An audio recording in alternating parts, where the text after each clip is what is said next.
This is the third interval. That means that next week we begin with symbols. And immediately, for next week, you should pair up two books, both which are novels. They are stream of consciousness novels. One is by a woman and one is by a man. Virginia Woolf's To the Lighthouse and William Faulkner's As I Lay Dying, both written roughly at the same time in the 1920s, both written by people who understood literature from completely opposite standpoints. Virginia Woolf came from the most cultivated, critical family in England. Her father, Leonard Woolf, was the great literary critic of the day, and she was raised in a house where literature was everyday talk. Faulkner came from Oxford, Mississippi, where people thought that books were probably doorstops. As I Lay Dying was Faulkner's first experience of the transcendental symbol taking over a mythic stream and changing it into a magic language.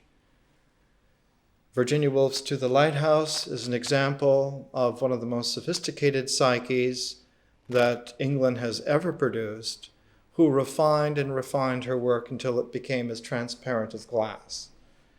But both these works paired together will give us an introduction to symbols. So pick them up and begin to read them, and read them concurrently. Don't read one and then the other, read both together. The experience is not one of literary criticism to experience the work, but it's one of education on my terms to experience the pairedness. We come today to the interval, the third interval, which is the interval between myth and symbol. It is an interface, it's a membrane that is hidden in the nature of language. Myth is a language of telling the story. Symbol is a language of the structure of the story. The structure of the story develops meaning. The telling of the story develops the story. Now this interface, this third interface, the membrane between myth and symbol, I've chosen for you the example of Rilke's Sonnets to Orpheus. It's very difficult to deal with Rilke's language. First of all, Rilke was not German, he was Czech. He was born in Prague. Had he been born in Berlin, his German would have been of a slightly different cast. Had he been born in Munich, in München, his German would have been of a slightly different cast, but he was born in Prague and lived a great deal of his time in Switzerland. German as a poetic language is founded on the brilliance of Goethe and modified by the transcendental genius of Hölderlin. But instead of Goethe and Hölderlin, Rilke's ideal, an idea of poetry, was Paul Valéry, who was French. So the syntax of Rilke's German, poetic, is French and not German, which makes his German very difficult to read and to understand. When you have a Paul Valéry syntax to a Prague German, and you try to read it as if it were a Goethe German from Germany, you're at cross purposes. So Rilke is very difficult. He's rare. He's like a black orchid. He has to be appreciated from angles which are unusual. Now, to give you an example of the difficulty, I've taken the 12th of the second part of the Sonnets to Orpheus. Notice that the Sonnets to Orpheus occur in two parts, in a pair of parts. This is the 12th poem in the second section, the second part. This is how M.D. Herder Norton translates the first stanza. Will the transformation. O be enraptured with flame, wherein a thing eludes you that is boastful with changes, that projecting spirit which masters the earthly, loves in the swing of the figure nothing so much as the point of inflection. Here's David Young's translation of the same stanza. You must wish for change, be rapt for the flame wherein a thing eludes you, gaudy with flux, the spirit that mastered the earthly by tracing its outlines, loves most in the figure's swing, the rotating point. Here's J.B. Leishman's attempt to translate Rilke's Valerian German. Choose to be changed. With the flame be enraptured. Where from within you a thing changefully splendid escapes, nothing whereby that earth-mastering artist is captured, more than the turning point touched by his soaring shapes. Here's MacIntyre's attempt to translate Rilke. Same stanza. Will the transformation, oh, be inspired by the burning flame in which something that boasts of transformation withdraws, that scheme-devising spirit which masters earthly laws, loves nothing so much in the soaring of symbols as the point of turning. These are all wonderful translations. They're all world-class transformations. None of them are Rilke. So I have attempted to deliver to you Rilke in English so that you can at least get the sense of Rilke's peculiar poetic and exceedingly refined language. Will that transformation, O rapt for the flame burning, where from within an elusive shows splendid changes, that emergent spirit which the earth mastered loves in the swing of figures nothing more than pivot churning. So that Rilke's language has a peculiar cast to it in quality, and all of this is compounded because he is delivering not a poetry from himself, but an inspiration from beyond. The whole dedication of the Sonnets to Orpheus, if one goes to the title page, you see the Sonnets to Orpheus written as a monument for Vera Okama Knut, written at the Chateau de Museau, February 1922. Now, Miss Knoop died at age 19. And it was her spirit that came to Rilke and literally dictated the Sonnets to Orpheus, so that Rilke experienced himself as the lyre for the voice of a dead 19-year-old girl. It was this quality of being not purely creative, not willful, but at least equally, if not more, being submissive, being capable of allowing a surrender to a spirit to occur, that the Sonnets to Orpheus in their poetic occur. Almost all the literary criticism, which in the Western world is honed to the creative artist, is inoperative here in Rilke's Sonnets to Orpheus. Inoperative in this specific regard.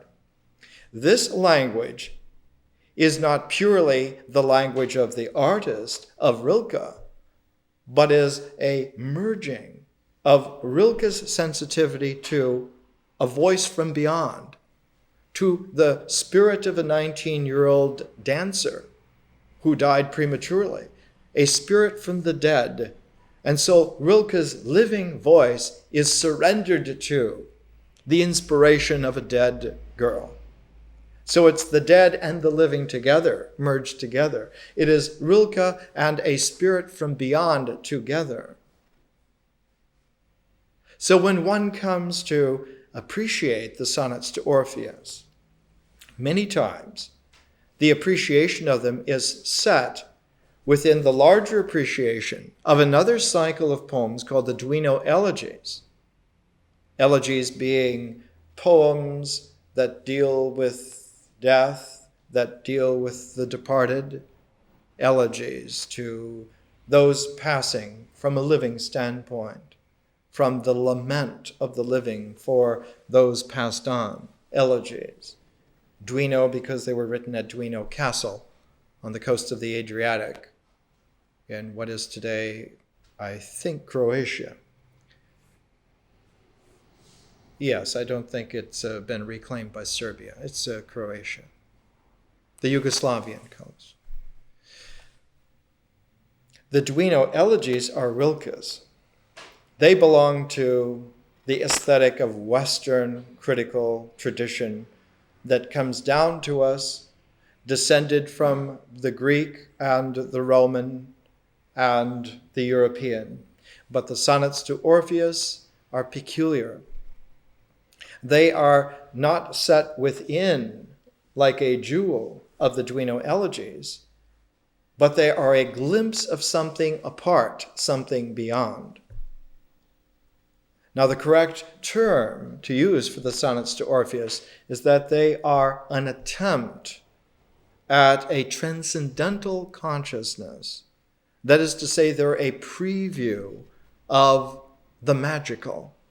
They're a model, a sketch towards the intuitional language of magic. And so the sonnets to Orpheus are like an incantation. And in this incantation, the sonnets to Orpheus not only are looking ahead to transcendent consciousness, the creative artist, Rilke's part, is looking ahead towards that, but the spirit voice from beyond is equally looking back.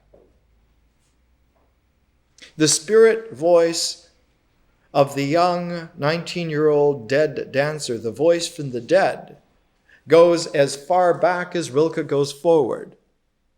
And the voice of the girl who goes back to the Paleolithic. And so you have a Paleolithic girl's voice melded equally with a magical, conscious voice going ahead. And the going ahead and the coming and the going back even out. They balance out. Exactly there at that membrane between myth and symbol. Rilke's voice seeks to go beyond symbol to magic, but her voice comes from one step back from the language founded mythically on ritual, goes back to the mystery of nature. So the girl's voice comes from the mystery of nature, for the mystery of nature includes the realm of death.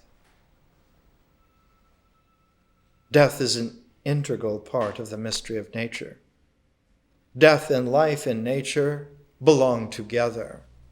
And so the girl's voice is a voice of Paleolithic participation in the mystery of life and death together. Whereas Rilke's attempt is to try to find some way, not only to make a distinction between life and death, as one must in order to live, but to somehow project out intuitively to the future, to the beyond, where they would come back together again. And so Rilke's Sonnets to Orpheus is an attempt to have a magical poetry where life and death come together in vision that is able to form a continuity with the Paleolithic sense of the participation in the mystery of life and death in nature. And so one has this enormous reaching. One has the sense of, here is Rilke in the Sonnets to Orpheus trying to bridge something which is impossible. What is it that is impossible, and why is this bridging so courageous? The key to this would be lost, would be unattainable, unimaginable, without remembering one of the great ideas which is operative in our education, the idea of a square of attention. That at any one time, from any one perspective, the most that we can keep into our frame of attention, not to say consciousness, but our frame of attention, is 4 parts of a cycle. And that 4 parts of a cycle limitation is due to nature in its most primordial reality. That is to say, nature never has more than a quaternary in its wholeness. The cycle never has more than 4 quarters. It's like a self-redundancy that the 4 quarters of a circle are limited by the circle, and the circle is limited by the 4 quarters that constitute it. It is a mutual definition. It's a mutual inclusion.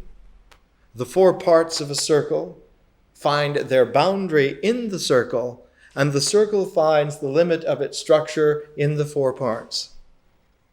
So that square of attention, notice we're shifting from a circle to a square. If we kept the circle, it would become a mythic analogy which would have its own built-in limitations. But by shifting from a circle to a square, we make a symbolic transformation that is essential for our education to continue. If you stay with the circle will go full round forever. If you transform the circle to a square, the square is a symbolic structure which can be applied transformationally to understand the 4-part cycle of a circle, but from the standpoint of the 4 sides of a square. So that the symbolic capacity to look at a natural circle, a mythic cycle, gives us a transformative edge which we would not have otherwise. If we stayed within the circle, we would remain within the story. Whereas by shifting to the square, using the idea of a square of attention, we are able to go outside the circle and view it from a distance, from a critical distance.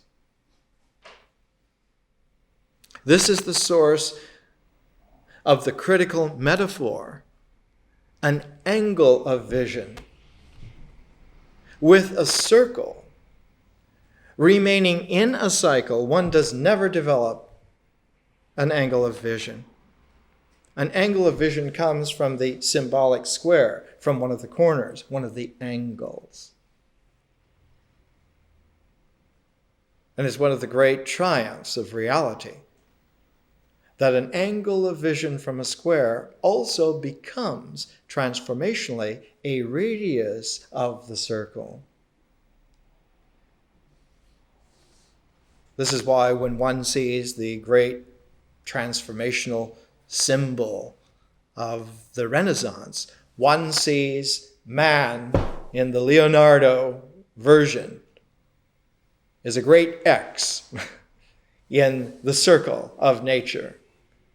But that great X also is a 90-degree moving of the square into a diamond. That diamond or that square that's in that circle gives us a way to understand. For not only is there a square or a diamond within the circle, but there is a square or a diamond just without the circle. And pairing the square within the circle with the square without the circle gives us the circle in a totally different apprehension.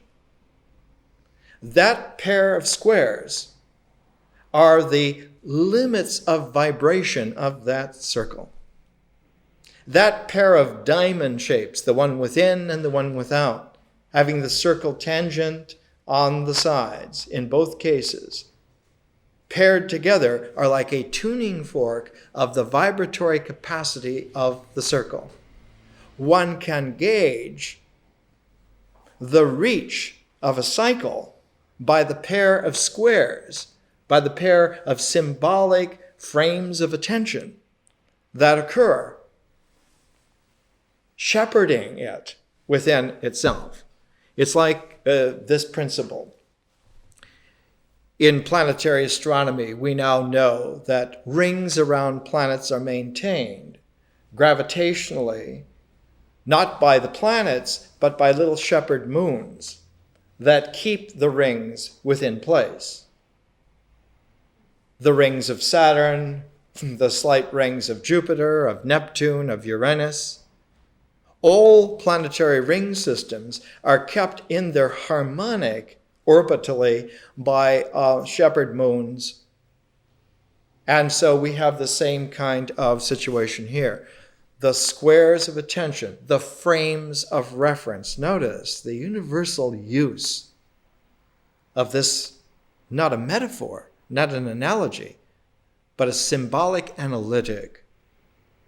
The frame of reference is more useful when they occur in pairs. Paired frames of reference give us something else. If you have a single frame of reference, then you have a coordination of a plane. But if you have a pair of frames of reference, then you have the coordinations of a sphere. The transformation of the circle into a sphere by paired squares of attention is one of the great triumphs of the development of the human soul, of the human mind. It allows a geometry to become a trigonometry. It allows one to move from something which is on the plane of the earth to the realm of the spheres, which is the air, which is the space. And finally, space becomes amenable to the geometric qualities of human creativity. The Sonnets to Orpheus are about this interpenetration of the trigonometric spaces of the real and the plane of the earth that separates below the world and above the world. A netherworld of death and a surface world of life. And it's about the transformation that's necessary from a frame of reference which in the Neolithic struggled with the fact that life and death seem to occur together, and yet they are radically different. They are polar opposites. One of the banes of the Neolithic was that death was something that one had to somehow attempt to tame. Remember, the Neolithic was always about taming nature. But death does not tame. You can have whatever ceremonies one would like, whatever rituals one would like, but has the taming applied itself to death? No, only projectively from those Neolithic participants. So the Sonnets to Orpheus by Rilke give us a chance to experience something which is enormously unusual. Rilke did not belong to a Neolithic civilization. Rilke belonged to a symbolic civilization, something beyond.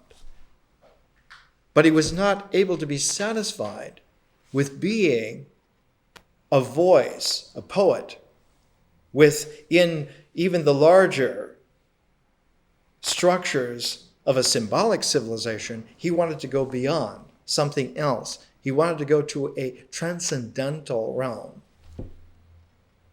But in order to step forth that far, to step out of his own time, to step out of his own symbolic civilization, he had to position his back foot squarely in the Neolithic.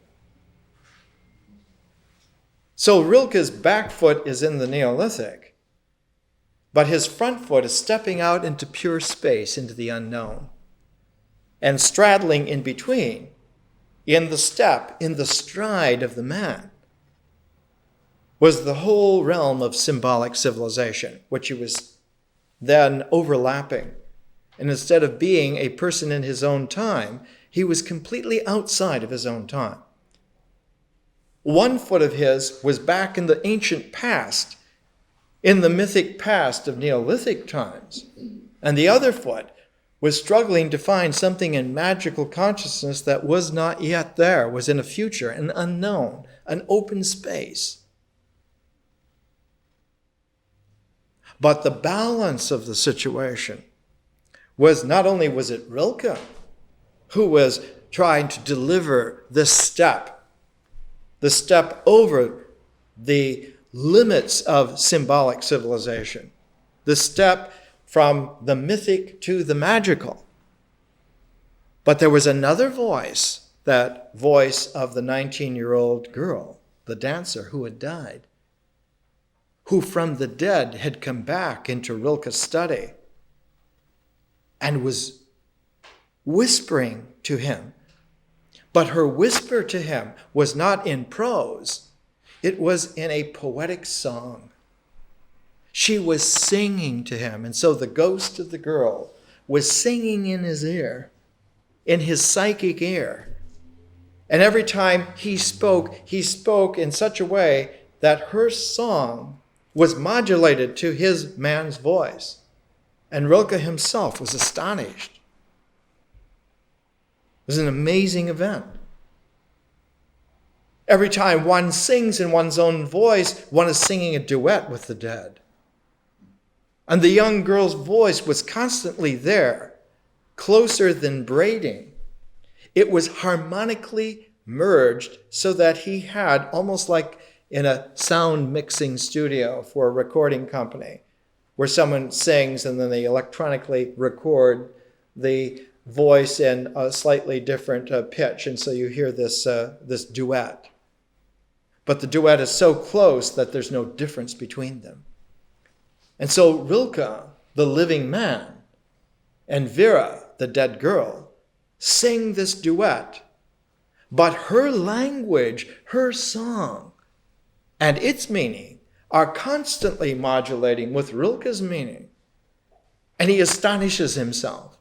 He himself, after the poem was finished, wrote to a friend and admitted that the experience of writing the Sonnets to Orpheus was simply beyond him. Even a year later, he was learning to discover what he had written, what he had understood. Now, this phenomenon, or perhaps we should use the more correct term, it's not a phenomenon, but it's a noumenon. A phenomenon focuses itself in manifestation, and noumenon is a differential phenomenon. A noumenon has a focus which is not at the center, but a focus which is the continuing resonance. So it's the infinite expansion that is the focus. But look here, we found way back in our education when we were looking at Jane Goodall, when we were looking at the way in which chimpanzees at Gombe in the wild preserve, even there, after 30 years, Jane Goodall saw a design which occurs even before societies, even before the species of man has evolved, long before Homo erectus or Homo neanderthalis or Homo sapiens comes in. 70 million years ago, at the origins of primate genera, one finds this peculiar kind of pairedness, which has a gender quality to it, not a sexual quality. The sexual quality is a resonance of something which is structurally deeper. It's a gender resonance. And the gender resonance is there in the chimpanzees already, before our whole species even begins to evolve. The females occupy the center, and the males patrol the boundaries. When male boundary patrollers come in contact with other males patrolling other boundaries, conflict ensues.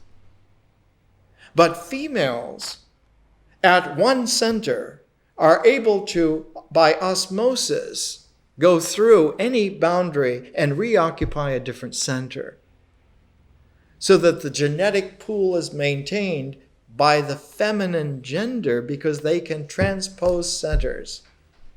Whereas the masculine, we're not talking about men. We're talking about gender which is deeper than our species, deeper than men. Masculine chimpanzees cannot go from social form to social form. They cannot transform from their set, their group, to another without conflict. They fight. So that the boundaries preserve some kind of polarity, whereas the centers preserve some kind of integral transmissiveness. And so a feminine gender, don't confuse it with femininity. It has nothing to do with femininity. It has nothing to do with being girls or women.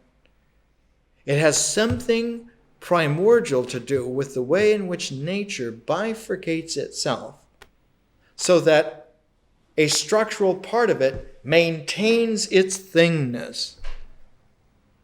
The male gender maintains form, without which there would be no existence. But it's the female gender that maintains the mobility between forms. And both those together constitute a very mysterious quality to the dynamic of nature. Men maintain life and life forms, but women maintain death forms. And the real depends for its veracity on the two being able not just to work together. The word in normal psychology is called synergy, but it's deeper than synergy. The correct word for this is the ancient Greek word of syzygy. The genders form a syzygy. That is to say, they are opposites.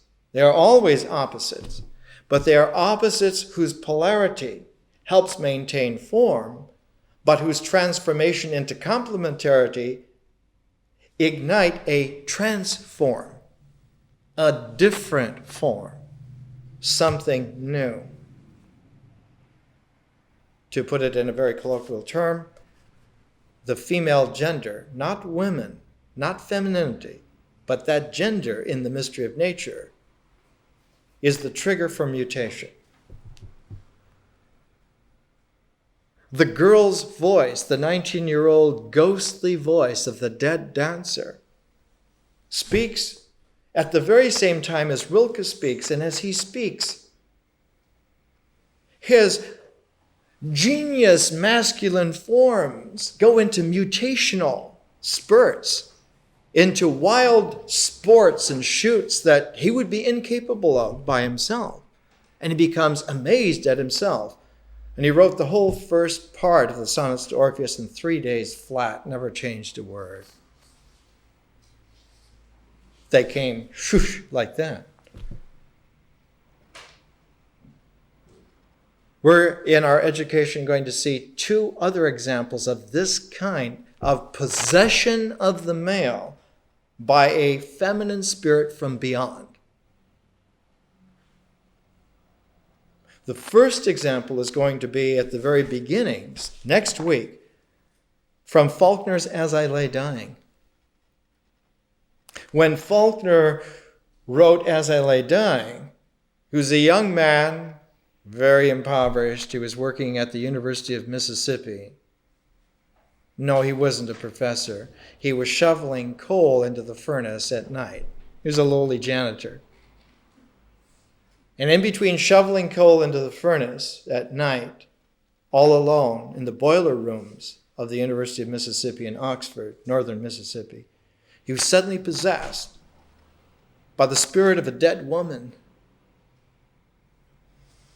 She declared herself to be Addie Bundren, and she was dead. And Faulkner, under the inspiration of this dead symbolic woman, wrote As I Lay Dying in a couple of days without changing a word and mailed it flat to New York to his publisher. They didn't know what to make of it. It took a couple of people who were familiar with Marcel Proust and Virginia Woolf to say, this is pure stream of consciousness, remarkable. So Faulkner's As I Lay Dying is again a man's voice inspired by a feminine gender voice from the beyond. And the second example will be at the very end of the symbols section. As I Lay Dying will be paired with Virginia Woolf's To the Lighthouse. And at the very end of the symbols section, we'll have Yeats's A Vision. And Yeats, one of the world's great poets, on a level with Rilke. But A Vision is not Yeats's voice. It's Yeats trying to put a masculine gender form on his wife's automatic writing voice. His wife with suitcases full of automatic writing from a voice from beyond. And Yeats trying to make some kind of a structure, some kind of a cycle, some kind of a symbolic form out of what was just automatic writing. And Yeats, brilliant enough to be able to tease out of the automatic writing of his wife a universal symbolic structure of interpenetrating cones, of the complementation of reality. So like Yeats and Faulkner, Rilke also here in Sonnets to Orpheus is an example of one of the most peculiar forms ever seen in this universe. I have given it the name of shared presence. Shared presence form.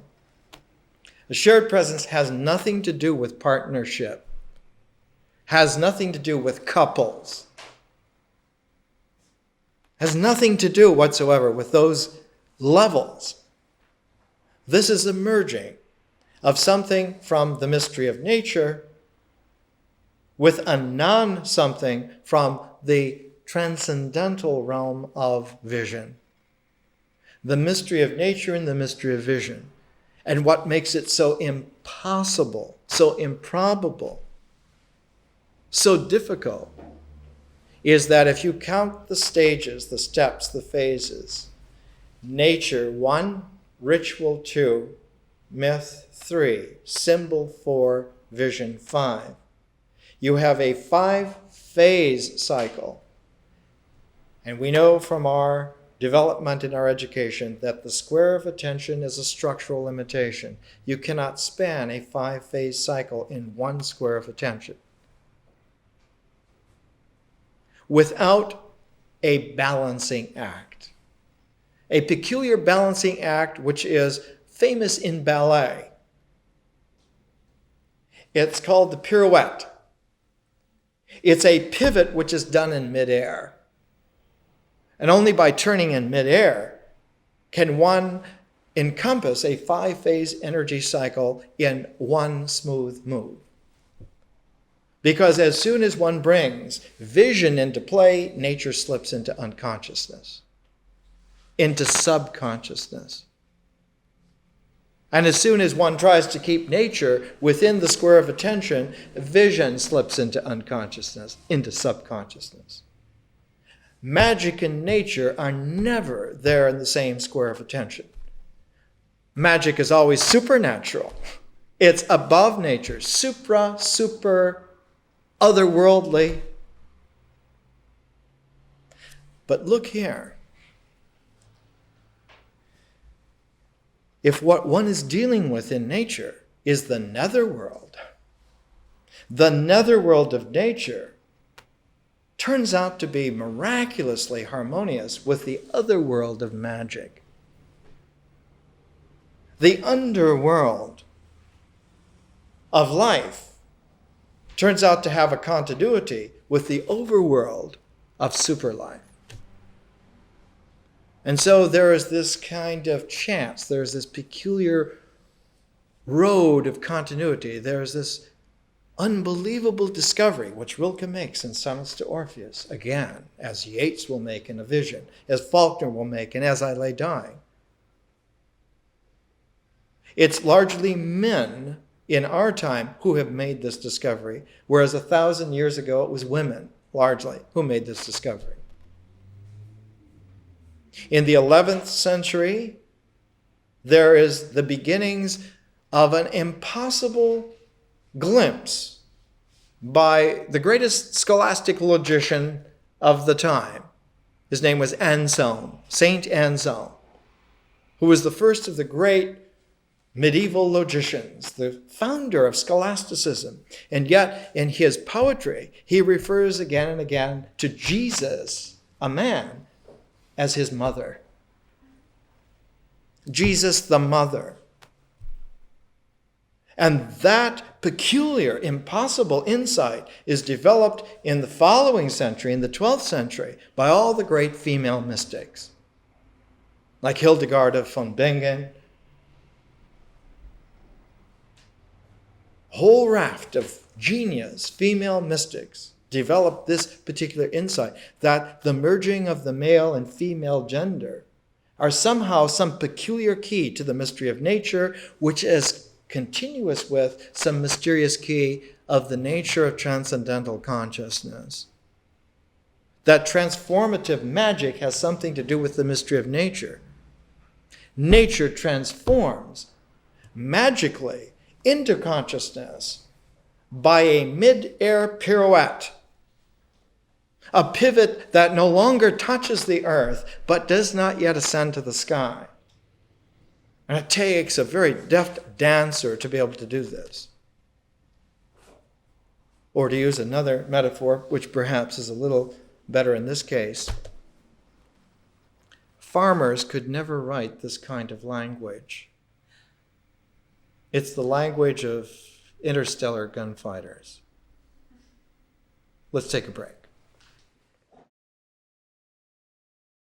The father of Virginia Woolf was Sir Leslie Stephen, and her husband was Leonard Woolf, both distinguished literary critics.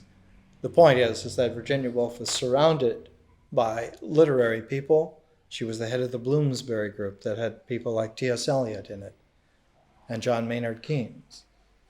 Whereas Faulkner was the polar opposite.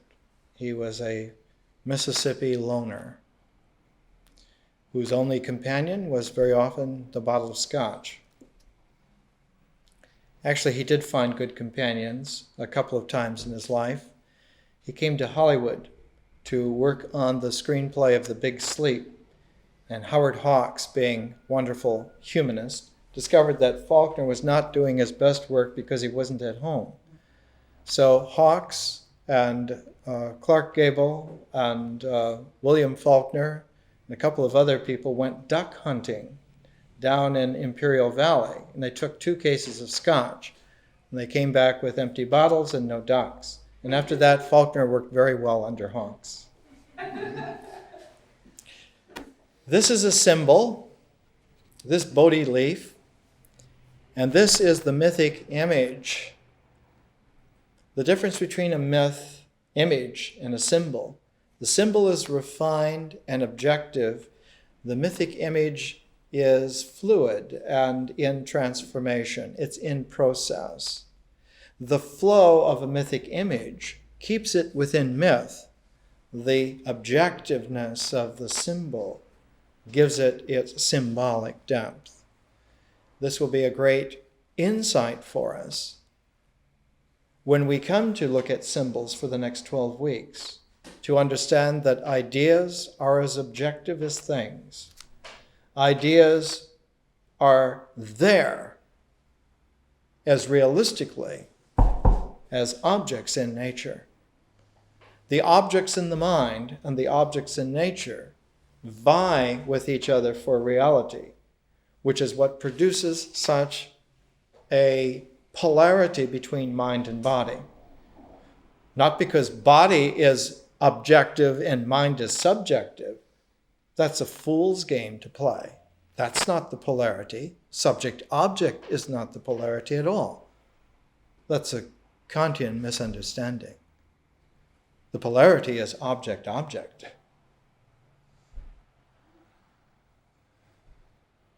They want to occupy the same space at the same time. It's very difficult.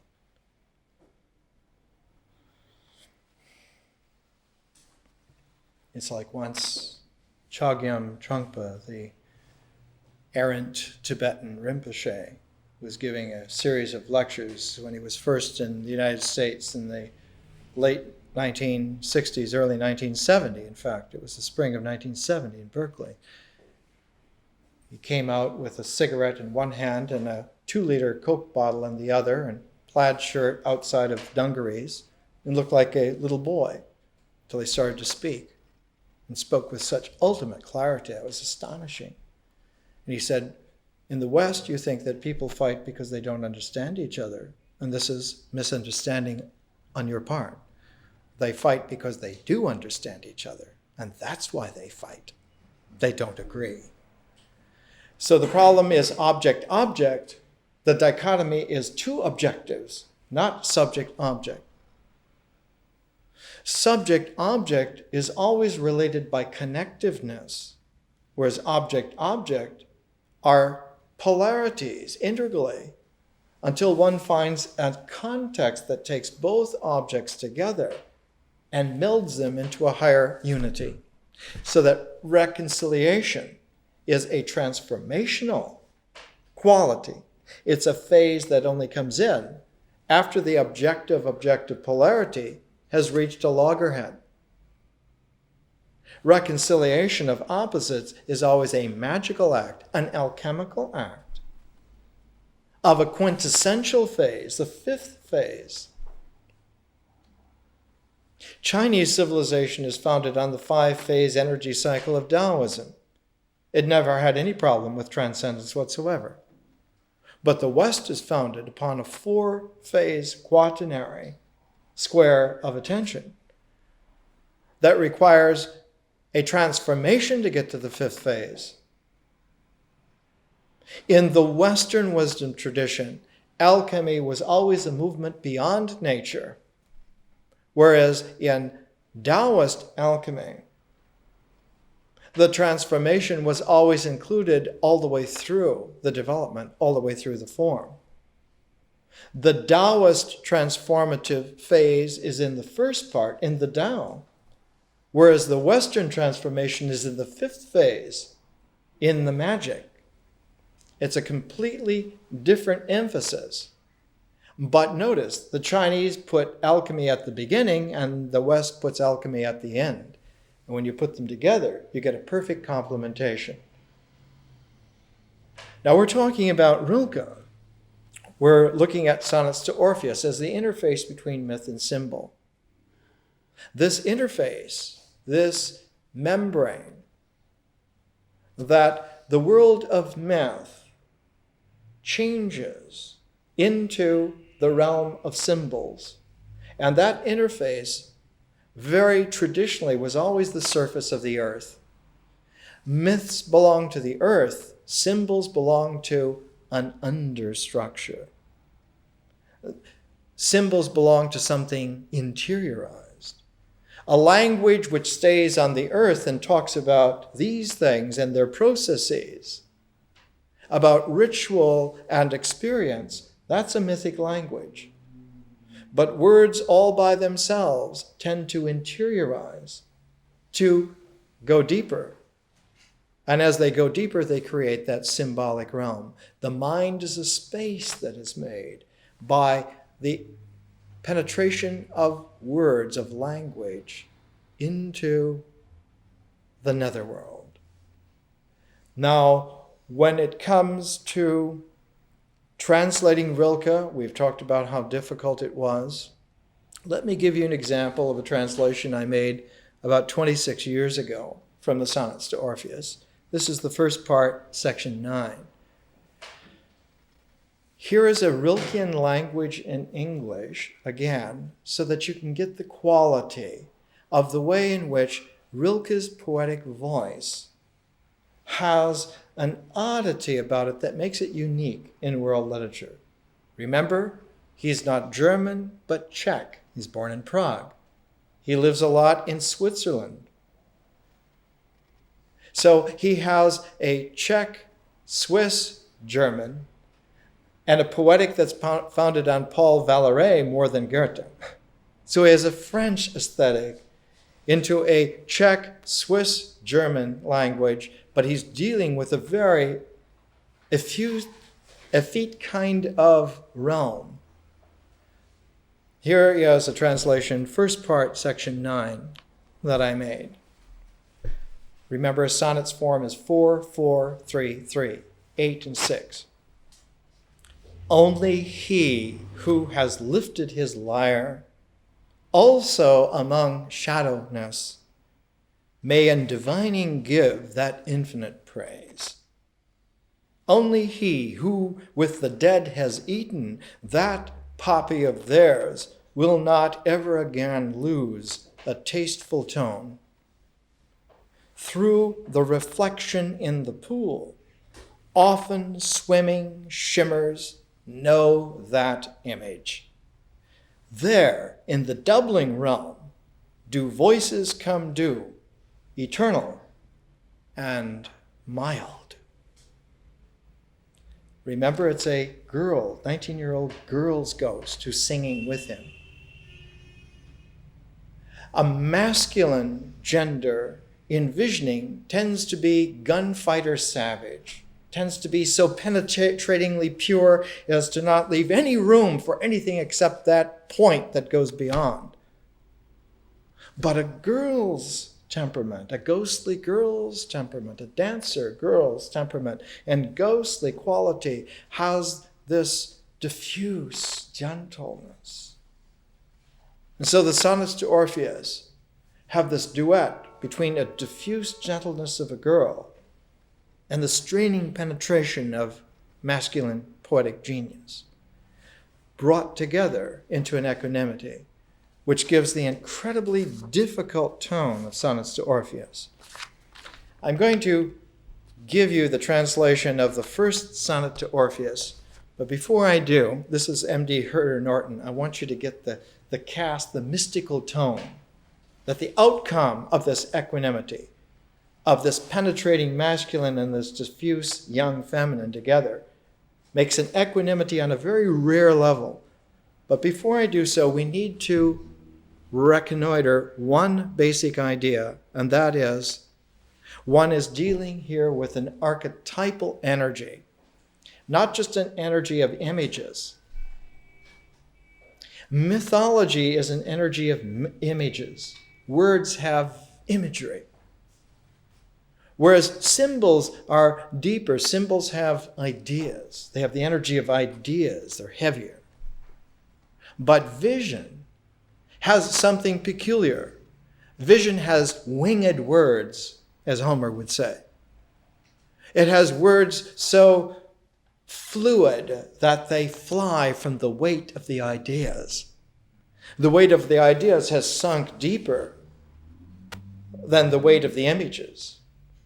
The ideas are internalized meaning of language.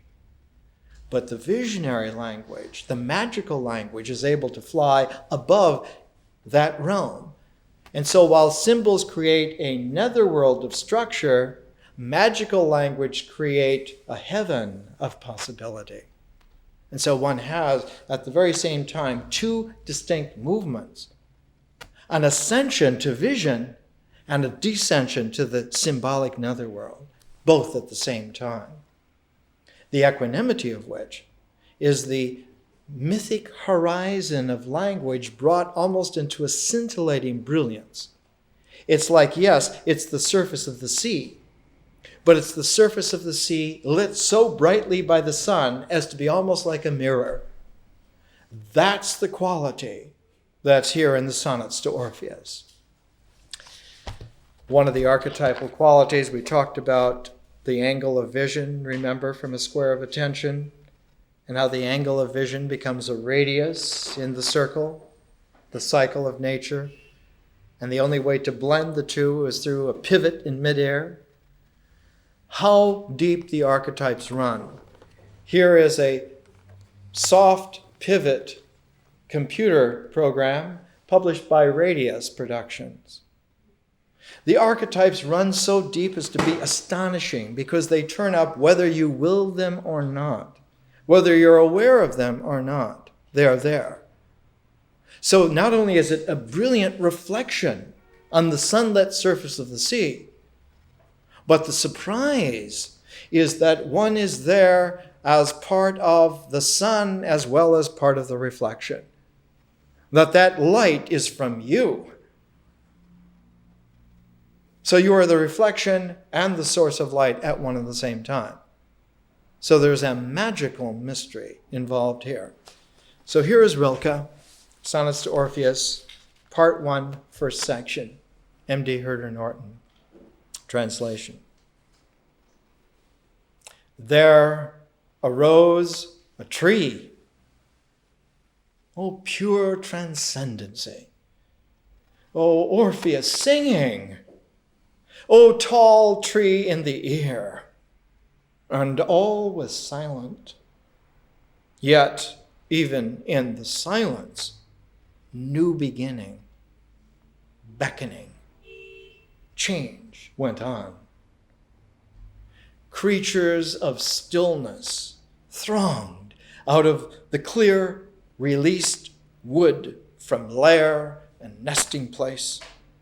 And it turned out that not from cunning and not from fear were they so hushed within themselves, but from hearkening.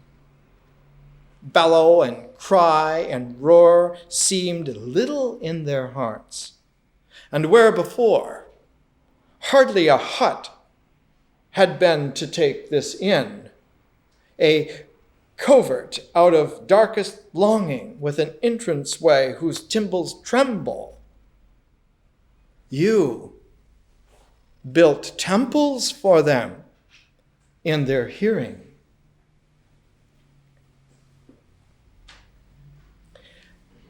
Notice here that in a ritual-founded imagery, vision is the primary sense. But when you shift a base away from a ritual-founded language, instead of vision being the base, when you shift from ritual to myth, hearing becomes the primordial sense. You don't see myths, you hear myths. You see rituals, but you hear myths. Now the shift from ritual to myth as the foundation is epical. When you stop paying attention to the dance and you start paying attention to the myth, you shift the foundation of your square of attention from ritual to myth. The top aspiration of a ritual-founded square of attention is vision, but the top aspiration of a mythic foundation square of attention is that phase beyond vision. And what's beyond vision in the differential? What's beyond magic? What comes out of magic? Art. And so the great master of magic is not the magician, but the artist. The magician must stay within his magic language to be safe. If the magician steps outside of his magic language, he is immediately fallen and plummets out of the square of attention. Where does he fall? He falls back into the abysmal mysteriousness of nature. As in Moby Dick, in one section, Melville, writes about a man, a young black man, actually a boy, Pip, the cabin boy, Ahab's cabin boy, who one day falls from the ship, from the Pequod, into the ocean. And finally, when they fish him out, after a long while, and they bring him on deck, slap him to, Pip is forever changed. He has become a visionary prophet who can no longer speak ordinary language.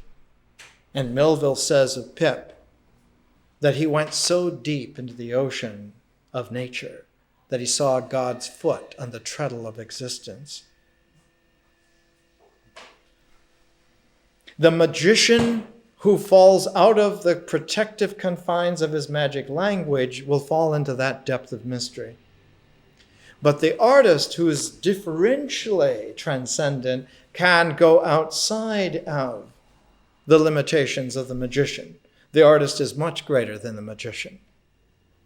The magician is there in the process of the beginnings of consciousness, but the artist is a differential formed figure, a person who's quite real and masters a square of attention that goes all the way back to myth. The artist is the master of myth. A mythographer is within the story, whereas an artist tells the whole story. Someone who is on the mythic level participates in the story. If you are psychologically on the mythic level, you must remain within the story. You're a character within that skit. You're subject to the limitations of the story's permutations and parameters. But if you become an artist in your own life, you can tell any story you wish. You can change the ending if you want. You can change the beginning if you want. You can change the development. So the goal of a therapeia is to become an artist in your own life and not remain a mythic image in some episodic short circuit. So the Sonnets to Orpheus gives us an insight into this epical transformation that's necessary for the artist to emerge into the real. What is that epical step? That one must relinquish the objective comfort of ritual comportment and allow oneself, surrender oneself to the flow of the mythic level of experience and feeling. An artist is based on mythic feeling, not on ritual certainty. An artist mistrusts the ritual certainty. One of the best statements I ever heard to this effect was when he received the Nobel Prize for Literature. I think in 1951, Ramon Jimenez said to his audience, he said, "When they give you ruled paper, write the other way." An artist insists on his freedom, her freedom. She is not limited to the ritual-based square of attention. She is mobile in the mythic-based square of attention.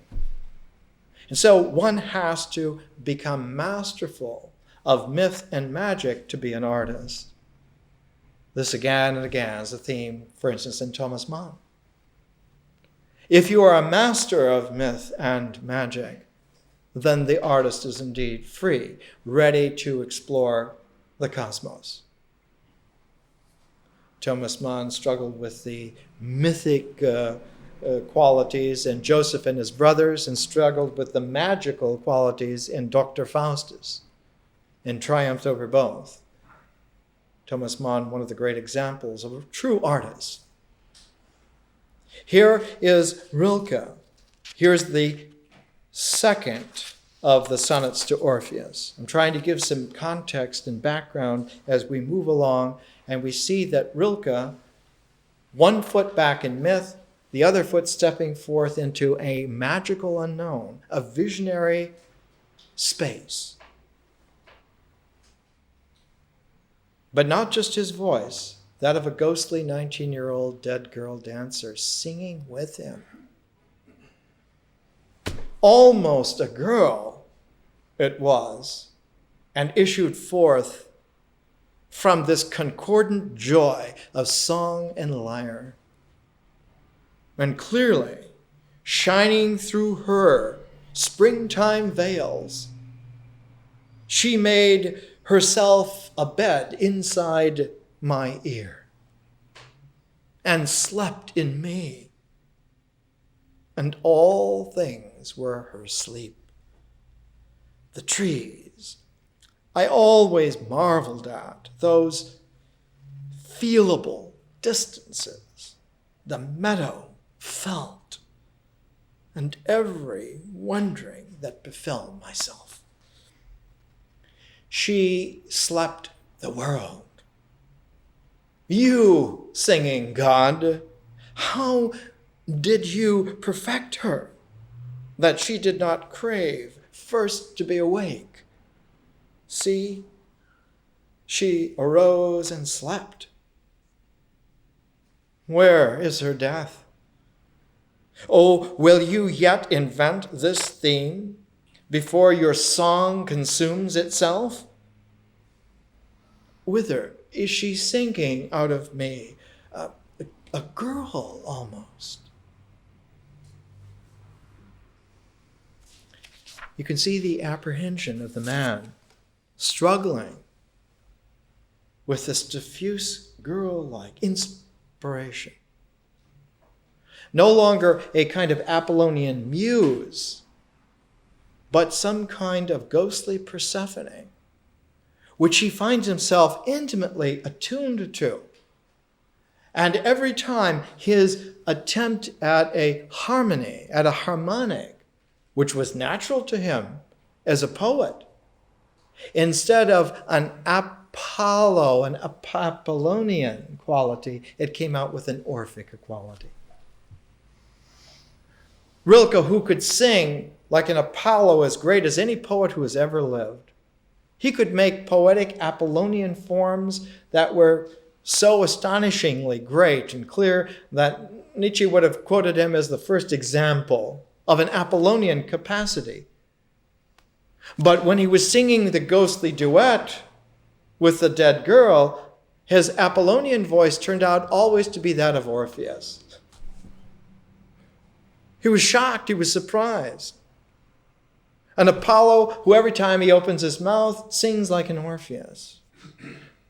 What's going on here? What is the connection between Orpheus and Apollo? And the connection has to do always with Hermes. Intimately there. The figure that is relentlessly there.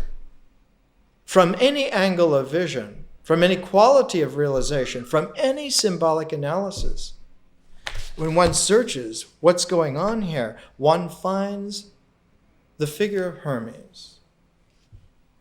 We talked last week about how Hermes, in the myth of Hermes, the Homeric myth of Hermes, it was Hermes who made the lyre, the first lyre. It was Hermes who discovered song. Hermes is the mythological inventor of song, according to an octave, according to a lyre. He invents song and lyre, and he gifts these to Apollo. It's Apollo who receives these. And Rilke certainly was Apollonian in this sense, and yet every time he sings here, he's Orpheus, not Apollo. Hermes is intimately related to Orpheus also. But the relationship of Hermes to Orpheus is somewhat covered up, not in Greek mythology, but in Roman mythology. The pivotal place, the pivot in midair, is Hermetic. The pivotal place of Hermes in the Orpheus myth is crystal clear in the Greek, and it's overseen, it's overlooked, not just muddled, but it's overlooked in the Roman. Why is this so? And what does it have to do with Rilke? A great deal of the inspiration of the Sonnets to Orpheus is based on the Orphic myth, not in its Greek formulation, but in its Roman formulation. And if you remember from last week, who was the great Roman mythographer? It was Ovid. Ovid's Metamorphoses.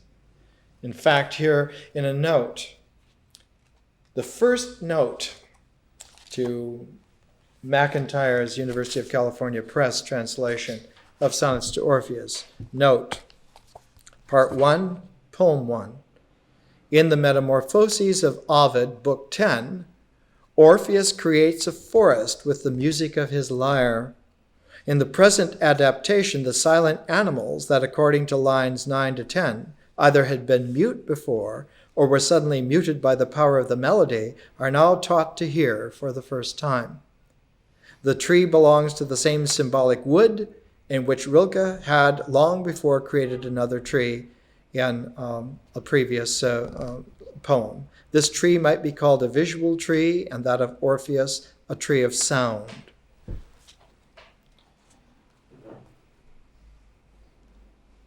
We talked last week about the difference in mythologies. Homeric Greek mythology goes back into an early Neolithic quality. It goes back to the Minoan Mycenaean times, 1800 BC. It goes back to a time of Egyptian New Kingdom. The Egyptian New Kingdom best exemplified by the Egyptian Book of the Dead. And when one looks at the Egyptian Book of the Dead, and the origins, the Minoan Mycenaean origins of Greek mythology, one finds this very clear quality. The Egyptian Book of the Dead is actually entitled The Coming Forth by Day. Coming forth from what? From the netherworld. New Kingdom Egyptian mythology is all about emerging from the netherworld. And the structured mythic quality recut in the New Kingdom and arranged around a symbolic idea is the idea of Isis and Osiris. It isn't Osiris who rebirths himself by himself. He needs Isis also. Osiris by himself is torn into bits. And New Kingdom Egyptian mythology is torn into 14 bits. And the 14 parts of Osiris are scattered throughout Egypt. And it's Isis who goes around and collects the fragments and puts him back together for his rebirth, all except one part. The penis of Osiris is not found because it did not survive, because it was consumed, it was eaten by a fish that inhabits the Nile. This becomes a mystical fish. It becomes the fish of Christianity. They don't talk about it because of prudish patriarchs in the Roman school who didn't understand Greek Paleolithic mythology at all. So they shunned it and overlooked it. We don't want to talk about penises being swallowed by fish, and that being the symbol of our religion. The birth-rebirth, the fragment by which life comes out of the netherworld, out of the feminine center netherworld, life emerges again. Birth and rebirth. Instead of following what becomes more and more convoluted as one goes along, let's do a recursive quality of coming back to Rilke's center. Let's come back to the third of the Sonnets to Orpheus. Let's hear it with larger ears. Let's not try to visualize it, but let's hear it. Let's stop looking for the ritual objectiveness and listen for the mythic flow. because the intelligence of the sonnets to Orpheus is founded on feeling having intelligence. The visual intelligence of the objective that you can point to is not operative here. That's left behind.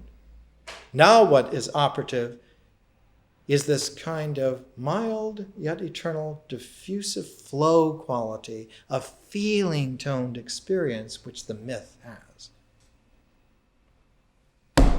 A god can do it, but how, tell me, shall a man follow him through the narrow lyre? His mind is cleavage. At the crossing of two heartways stands no temple for Apollo. Song, as you teach it, is not desire, not suing for something, yet in the end attained. Song is existence. Easy for the god, but when do we exist? And when does he spend the earth and stars upon our being? Youth, this is not it. Your loving, even if your voice thrusts your mouth open, learn to forget your sudden song. That will run out. Real singing is a different breath, a breath for nothing, a wafting in the god of wind. So you can see even in English translation now the quality of appreciation for the hearing of Rilke's mythic base art. Very, very high poetry. Here's the fourth segment. Let's follow right away and see where he goes with this. Oh, you tender ones, step now and then into the breath that takes no heed of you. Let it part as it touches your cheeks. It will quiver behind you, united again. O you who are blessed, O you who are whole, you who seem the beginning of hearts, bows for the arrows and targets of arrows, tear-stained your smile shines evermore everlasting. Fear not sufferings, the heaviness. Give it back to the weight of the earth. The mountains are heavy, heavy the oceans. Even the trees you planted as children long since grew too heavy. You could not sustain them. But the breezes. But the spaces. One has to transform. That the weight of suffering, which becomes intolerable, is a weight that can be surrendered. Where is it surrendered? It's surrendered back to the ritual comportment earth, which receives it and allows you to move your stance from the ritual comported earth with all its heaviness to base yourself in myth with its flow.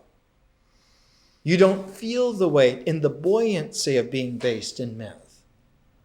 The mythic flow is like a water. The language of myth is like a water that's able to buoy you up from the insufferable weight of the earth, the weight of all the images that you're carrying in your expectations, in your mind. The healing begins by shifting your stance from the earth to the flow, to the waters of language. And in this way, language heals when it is mythically sung. This is why the Orpheus, the god of singing, is so seminal here. Absolutely the most important thing. It is Orpheus who tames the animals, who enchants the trees and the rocks, even enchants in the netherworld the dog Cerberus, who guards the underworld, the underworld deities, he charms them with his language because his song carries all the way. It's good on the earth, it's good in the netherworld. But in the netherworld, he's gone there to reclaim his Eurydice, to claim his feminine center. But Orpheus cannot. Though he can reclaim his feminine center, he cannot ascend from the netherworld and keep that center, cannot keep that complementation. Why? Because as he nears the threshold, he will always do what is structurally, strategically real for him. Cannot help it. That's how the masculine is. As he patrols the boundary, as he reaches the threshold, his patrolling the boundary nature makes him check to see whether she's there. And as he looks, she disappears into the darkness forever and is gone, lost. Her reality is that she can be found at any center. But during the transformation in the threshold, in the boundary, one must not look. The masculine gender must not look because she is not there to be seen. She's there to be heard. Her passing from center to center through a threshold can be heard but not seen. She is real in that center and she'll be real again in the center. But she is not real at the thresholds because she's in process of transforming. It's like checking the souffle before it's done. As soon as you open the oven, it's gone. You can't bring that souffle back. It's the same thing. Where did we see this? We saw this kind of archetype all the way back in ancient Sumeria. In the ritual section, in Inanna, the great mythic cycle of Inanna, the centerpiece of the mythic cycle of Inanna in Sumerian times was Inanna's descent into the netherworld. The Queen of Heaven can descend to the center of the netherworld where her sister, Erishkigal, is the queen of the netherworld, the queen of hell. The Queen of Heaven can meet the Queen of Hell. She can make all of that transformation. But the boundary patrolling masculine gender does not function in that center to center, that polarity, that transformation. Functions at the threshold of transformation is in fact the psychopomp energy that permits the guiding between centers. But the premature checking to see whether the center is holding at its point of transformation is a universal flaw, universal error. It ruins the souffle. The center is in process of cooking. It's not there yet. So its centeredness does not have tangibility. It doesn't exist.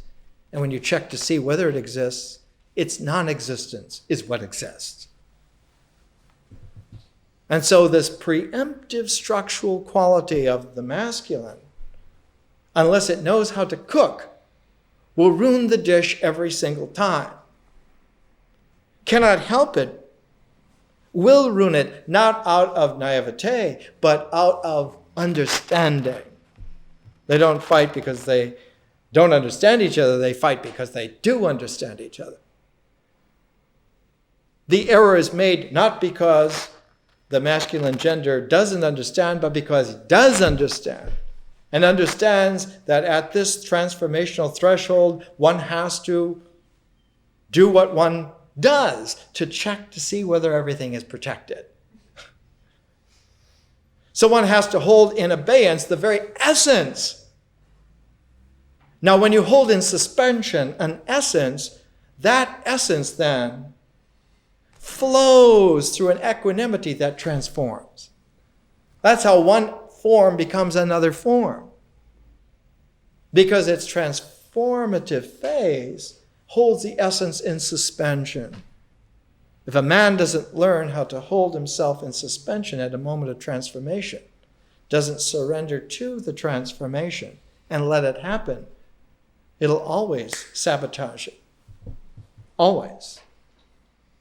Not because he's bad, but because he's good. Not because he didn't understand, but because he does understand. Not because he isn't himself, but exactly because he is himself. So I have to use a Canadian term here. The bugaboo, the thing that goes wonky, is not some evil, some mistake, some error, but exactly the point of truth, the place of identity, the certainty. That's where it is. And so it's, to put it in Los Angeles terms, it's goddamnable. The very certainty and exactness that has served you and will serve you forever as a masculine misserves you at that particular moment, at that threshold, at that transformative membrane. One cannot go through as a thing, one has to go through as part of the process, because only the process carries through. In the human cells, in every one of these billions and billions of cells, in the wall of every single cell,